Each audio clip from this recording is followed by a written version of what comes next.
தந்தி தொலைக்காட்சி நேயர்களுக்கு வணக்கம். நல்லதை சொல்வோம், நல்லதை செய்வோம், நல்லதே நடக்கும். ஒரு வாழ்க்கையில் நல்லது நடக்க வேண்டும் என்று சொன்னால் நல்லதை சொல்ல வேண்டும், நல்லதை செய்ய வேண்டும். அந்த அடிப்படையில் இன்றைக்கு 23/7/2017 ஞாயிற்றுக்கிழமை புனர்பூசம் நட்சத்திரம் காலை 11:14 வரை, பிறகு பூசம் நட்சத்திரம். இன்றைக்கு ஆடி அமாவாசை. முன்னோர்களை வழிபட்டு முன்னேற்றம் காண வேண்டிய நாள். அறைக்குள் விளக்காகி ஹால் வீட்டில் படமாகி இருக்கும் நம்முடைய முன்னோர்களையெல்லாம் இன்றைக்கு வழிபாடு செய்ய வேண்டும். பொதுவாக முன்னோர்கள் என்ன சொல்லியிருக்கிறார்கள் என்று சொன்னால், இந்த சாஸ்திரத்திலே ஒவ்வொரு மாதங்களிலும் வருகிற அமாவாசை பௌர்ணமி அன்றைக்கு வழிபாடுகளை மேற்கொள்ள வேண்டும். ஒன்று நிலவு நிறைந்த நாள், மற்றொன்று நிலவு மறைந்த நாள். 2 நாட்களில் வழிபாடு வைத்துக் கொள்கின்ற பொழுது பஞ்சமுக விளக்கு வீட்டிலே ஏற்றி வைத்து மாலை நேரத்திலே வழிபாடு செய்ய வேண்டுமாம். இந்த பௌர்ணமிக்கு நிலவை பார்த்து வழிபட வேண்டும். அமாவாசை அன்றைக்கு முன்னோர்களை பார்த்து வழிபாடு செய்ய வேண்டும். அப்படி வழிபடுவதனாலே என்ன பலன் என்பதை பற்றியும் சுருக்கமாக சொல்லியிருக்கிறார்கள்.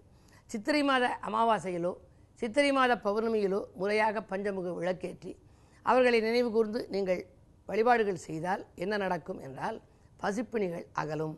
வாழ்க்கையில் பஞ்சம் என்பது உங்களுக்கு ஏற்படாது. உணவு எப்பொழுதும் கிடைத்துக்கொண்டே இருக்குமாம். தானிய விருத்தி உண்டு என்று சொல்கிறார்கள். விவசாயத்திலே தானியங்கள் பயிரிடுபவர்களுக்கெல்லாம் இதுபோன்ற சித்திரை அமாவாசையிலே முன்னோர்களை வழிபட்டால் தானிய விருத்தி தடையின்றி வந்து கொண்டே இருக்கும். பௌர்ணமியிலே அவர்கள் நிலவொளியை பார்த்து வழிபட்டு வீட்டிலே பஞ்சமுக விளக்கேற்றி தெய்வங்களையெல்லாம் வழிபட்டால் அவர்களுக்கு திருப்தியான வாழ்க்கை அமையும். வைகாசி மாதத்திலே நீங்கள் விளக்கேற்றி வைத்து வழிபட்டால் செல்வ விருத்தி மேலோங்கும். ஆனி மாதத்திலே நீங்கள் விளக்கேற்றி வைத்து வழிபட்டால் விவாக பிராப்தி, விவாகம் உங்களுக்கு நடைபெறும். வீட்டிலே காலம் காலமாக கல்யாணம் ஆகாத கன்னியர்களுக்கும் காளையர்களும் ஆனி மாதத்தில் வருகின்ற அமாவாசை அன்றைக்கும் பௌர்ணமி அன்றைக்கும் தொடர்ந்து அவர்கள் விளக்கேற்றி வழிபாடுகளை மேற்கொள்ள வேண்டும். அப்படி மேற்கொள்வதன் மூலமாக விவாக தடை அகலும். இப்பொழுது ஆடி மாதம். இந்த ஆடி அமாவாசை அன்றைக்கு மிக அற்புதமான அமாவாசை. ஆடி அமாவாசை, புரட்டாசி அமாவாசை. அதை மகாலய அமாவாசை என்பார்கள். மறந்ததற்கு மகாலய அமாவாசை என்று சொல்வது வழக்கம். ஒரு திதி கொடுக்க, தர்ப்பணம் கொடுக்க மறந்து போனால் புரட்டாசியில் வரக்கூடிய அந்த மகாலய அமாவாசையை கொண்டாடி மகிழ வேண்டும், முன்னோர்களை திருப்திப்படுத்த வேண்டும் என்பார்கள். அதே போல் இந்த ஆடி அமாவாசையும் தை அமாவாசையும் மிகுந்த சக்தி வாய்ந்த அமாவாசைகள். அன்றைக்கு ஏன் இப்படி ஒரு முக்கியத்துவம் கொடுக்கிறார்கள் என்றால், நீங்கள் கடலுக்கு சென்று பார்த்தால் அலை மிக மிக உயரத்திற்கு எழும்பும். மேல் நோக்கி இருக்கிற ஆற்றல் அன்றைக்கு உண்டு. எனவே அந்த இயற்கை சக்திகளில் சில மாறுபாடுகள், கதிர்வீச்சுகள் எல்லாம் வருவதனாலே ஆடி அமாவாசை அன்றைக்கு தீர்த்தமாட வேண்டும் என்று சொல்வார்கள். ஆடி அமாவாசை வருகின்ற இந்த நாளிலே நீங்கள் இல்லத்திலே பஞ்சமுக விளக்கேற்றி வைத்து நீங்கள் வழிபாடுகளை மேற்கொண்டு முன்னோர்களை நீங்கள் வழிபட்டால் உங்களுக்கு வாழ்க்கையில் இருந்த தடைகளெல்லாம் அகலும். அது மட்டுமல்ல, ஆயுள் விருத்தி உண்டாகும், ரோக நிவர்த்தி ஆகும். அது மாதிரி உள்ள ஒரு நல்ல புனிதமான நாள் இந்த நாள். ஆவணி அமாவாசையிலே நீங்கள் இதே போல விரதமிருந்து வழிபாடுகளை மேற்கொண்டால் புத்திர பேறு கிடைக்கும். புரட்டாசி அமாவாசை மிக முக்கியமான அமாவாசை. மக்கள் செல்வங்கள் உங்களுக்கு உருவாகவில்லையே என்ற கவலை மாறும். அது மட்டும் அல்ல, மகிழ்ச்சியான வாழ்க்கை அமையும். ஒரு நாடி ஜோதிடம் ஒருத்தர் பார்த்தாரு. அதில் என்ன வந்துச்சு அப்படின்னா, பிள்ளைகள் எல்லாம் என்ன கொண்டு வருவார்கள்னு அதில் குறிப்பிட்டிருக்காங்க. மிக அற்புதமான வரி. உங்களுடைய குழந்தைகள் நகை கொண்டு வருவார், நீர் கொண்டு வரமாட்டார் அப்படின்னு எழுதிருந்துச்சு. எங்கிட்ட ஒரு பொருள் கேட்டார், இதுக்கு என்னையா அர்த்தம் அப்படின்னு. நகை கொண்டு வருவார், நீர் கொண்டு வரமாட்டார் அப்படின்னா என்ன அர்த்தம்னா, பெண் குழந்தைகள் 3 அவருக்கு, இந்த 3க்கும் கல்யாணம் செஞ்சு கொடுத்துட்டாரு. அவர்கள் புன்னகை கொண்டு வருவார், கண்ணீர் கொண்டு வர மாட்டார் அப்படின்னு அதுக்கு விளக்கம் சொன்னேன். ரொம்ப ஆச்சரியப்பட்டார். அப்படி உங்களுடைய குழந்தை செல்வங்கள் புகுந்த வீட்டுக்கு சென்ற பின்னாலே கவலையில்லாமல் வாழ்க்கை நடத்த புன்னகை கொண்டு வர வேண்டும், கண்ணீர் கொண்டு வரக்கூடாது என்று இருந்தால் புரட்டாசி அமாவாசையை கொண்டாட வேண்டும், புரட்டாசி பௌர்ணமியையும் கொண்டாட வேண்டும்.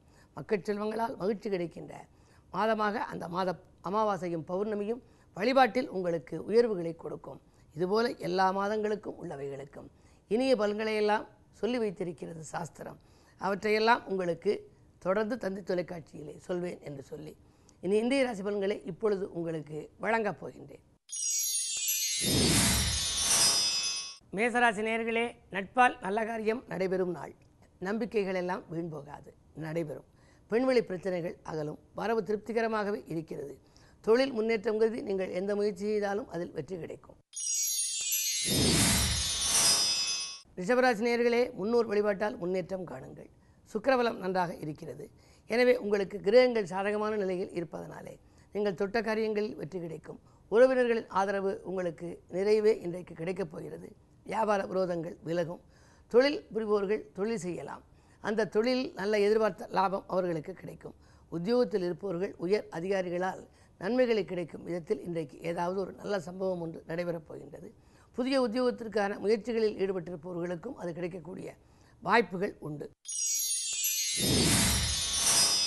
மிதுனராசி நேயர்களே, உங்களுக்கெல்லாம் தடுமாற்றங்கள் அகலும் நாள்.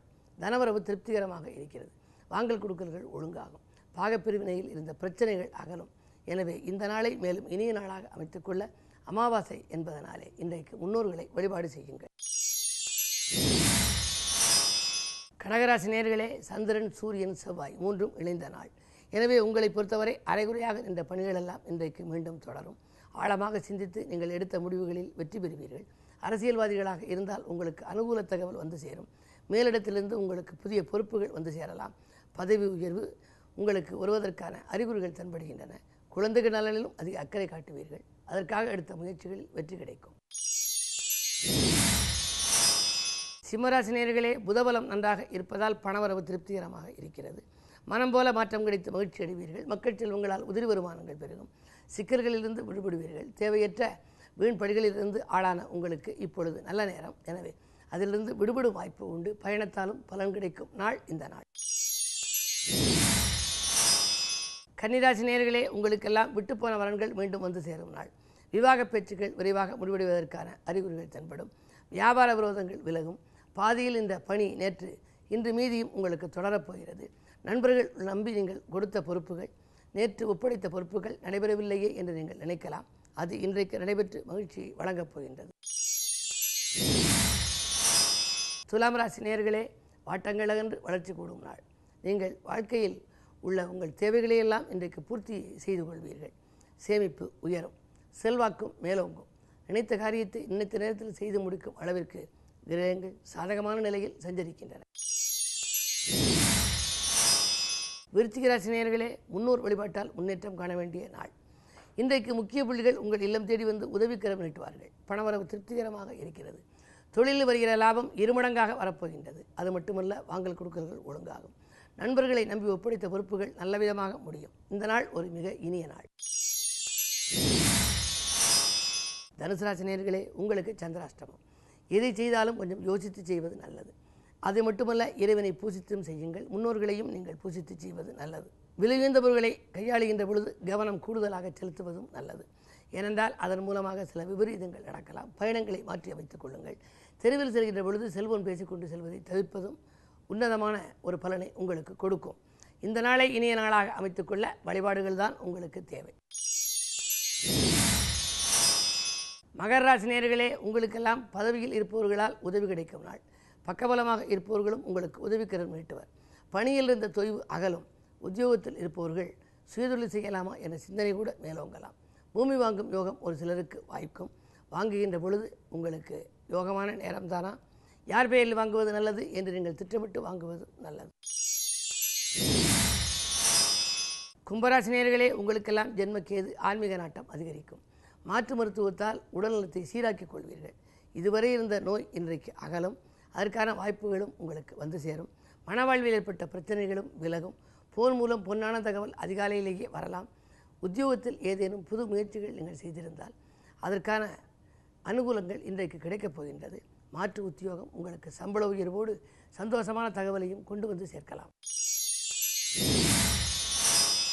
மீனராசினியர்களே, வாயில் கதவை நோக்கி வாய்ப்புகள் வந்து சேரும் நாள். வாரிசுகளின் முன்னேற்றம் கண்டு பெருமைப்படுவீர்கள். மனவாழ்வில் திருப்திகரமாக இல்லையே என்று நினைத்தவர்களுக்கு இன்றைக்கு அதிலிருந்து ஒரு நல்ல தகவல் வரப்போகின்றது. வீடு கட்டும் முயற்சி அல்லது வாங்கும் முயற்சியில் ஆர்வம் காட்டுவீர்கள். கணவன் மனைவிக்குள் ஒற்றுமை பலப்படும். வியாபார விரோதங்கள் விலகும். விட்டு கொடுத்து செல்வதுதான் உங்கள் வாழ்க்கையின் வெற்றிக்கு வழி. எனவே அருகில் இருப்பவர்களாக இருந்தாலும் குடும்ப உறுப்பினர்களாக இருந்தாலும் விட்டு கொடுத்து செல்லுங்கள். வெற்றியை கைக்கொள்ளுங்கள். மேலும் விவரங்கள் அறிய தினத்தந்தி படியுங்கள்.